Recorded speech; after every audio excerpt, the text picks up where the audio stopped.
Happy Monday to you. This is Motivation Monday for May 14th, 2018. If you're having one of those Mondays, you're tired and dragging today, I have some hidden treasure from the Old Testament just for you. Let's look at 2 Kings chapter 13, verse 20. We learn here that Elisha has just died and that they buried him. We continue reading and it says, "And the raiding bands from Moab, the Moabites, invaded the land in the spring of the year. So it was, as they were burying a man, that suddenly they saw a band of raiders. And they put the man in the tomb of Elisha. And when the man was let down and touched the bones of Elisha, he revived and stood on his feet." Wow! Did you know that was in the Old Testament? So some folks go out, they go to bury a dead man. They see some raiders coming from across the land there from Moab, and they say, "We better bury this guy and get out of here quick." So they put him down in the tomb of Elisha, and then the man stands up and is alive and goes back to town with them. What a story they must have had to tell. We know that earlier Elijah did some really impressive things. You remember that Elijah lived with a widow and her son. The son died, and then God allowed Elijah to bring the son back from the dead. That's impressive. We see here that Elisha did some impressive things even after he was dead.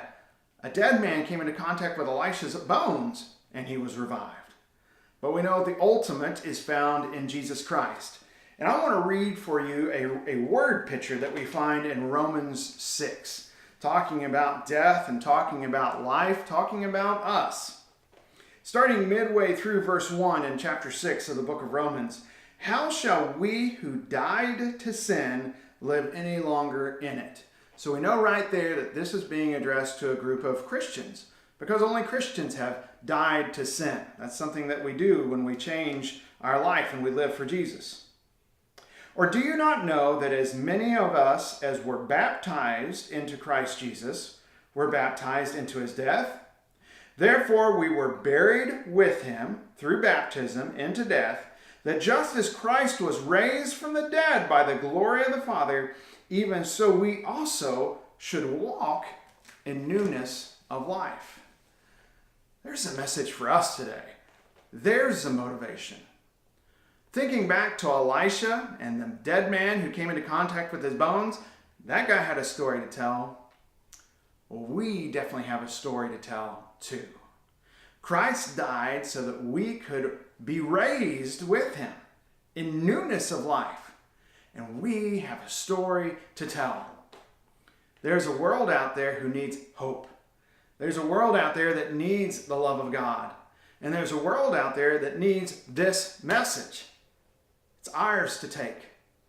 We should be excited to go and to tell that story and to tell about Jesus Christ who set us free from death.